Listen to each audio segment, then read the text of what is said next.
back and forth with Kevin Durant. What happened? Oh, I had forgotten about this. This was 5-6 days ago. Okay, so let's walk. Let me paint this picture. I'm at Barclays with seats I purchased, paid a little bit too much for, but as I tweeted, and this isn't even the tweets that caused the controversy, kids always remember, sporting event, no matter how expensive the tickets, they're free if you bet on the right team. So your mom and I were there, Demonze. We had second row seats to watch Giannis, the best player alive, hit the dagger three, then hit the free throws and beat the Nets. So I tweeted, I legit feel for KD. He was second best LeBron for a decade. The moment he might have passed LeBron, Giannis passed him. Second player out of high school, second pick in the draft, second best player in the NBA for life. Legit awful luck. So KD says, and don't show the next tweets yet, because if you're watching, we're showing them to you. If you're listening, you just follow along. Don't feel bad for the God. Life has been incredible, little Nicky. So I see that this is like 28 minutes after the game ends, KD fires off this tweet. Now, let me defend Kevin Durant here. My tweet was mean. There is no way around it. It was mean, and it was meaner, I think, than most people understood, but KD understood. Because 10 years ago, Kevin Durant was interviewed by Sports Illustrated, and the cover was KD, and the quote was, "I'm sick of coming in second."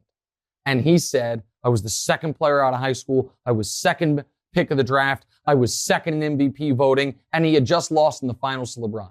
So I know this is something that actually has got under his skin. Has been a thing with him, but I just couldn't resist. It was a mean tweet, but it was a good tweet. However, I also then could not resist more. Now we can show the next series because KD, if you noticed, he said, don't feel bad for the God. The God and little Nicky were my two takeaways there. So I said, honest question before bed, if KD's a God, what does that make Giannis? And he says, a God, just like you are, but you'd rather be a peasant. So there's a lot to unpack here. But first of all, it also should be noted that I didn't just, take my win or my loss, depending on how you like it. A couple days later, KD scored his career high 55 against the Hawks in a game the Nets had to have, but they lost. And I sent another one saying, even on a night KD gets his career high, he still comes in second, tough times. So listen, I'm needling Durant. I have no problem with Durant coming back at me. But I also don't think anything, while it was mean, I don't think anything I said there was out of bounds.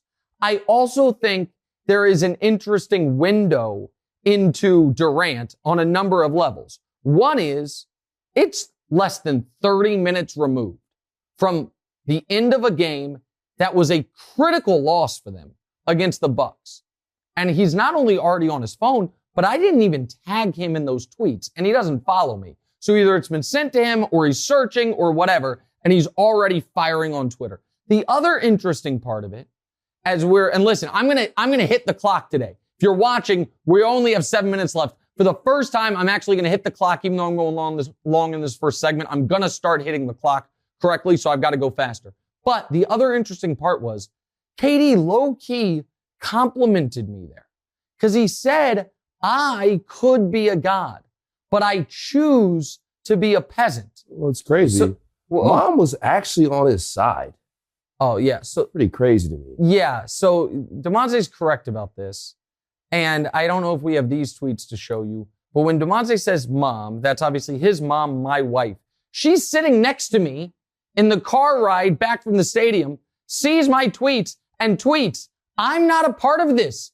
I'm a fan of yours, KD. And then she knifes me with, and the name is Nicky Poo, not Little Nicky. So we'll talk more about your mother later. I don't really want to pull her into this, at least for the time being. But do we have more on the Durant thing? Yeah, let's follow your logic here. Yeah. You say KD is the second best behind Giannis. Yeah.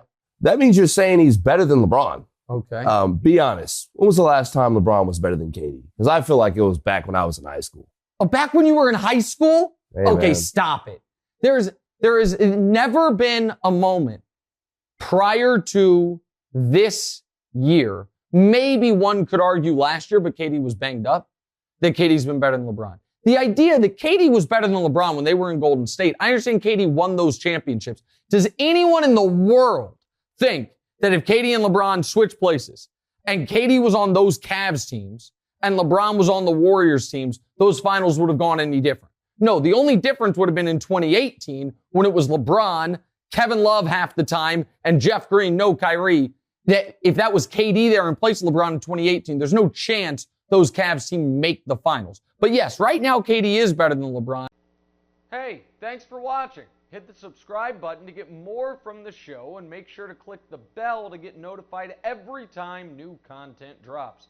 Check out full episodes of What's Right wherever you get your podcasts, or just click the link in the description below.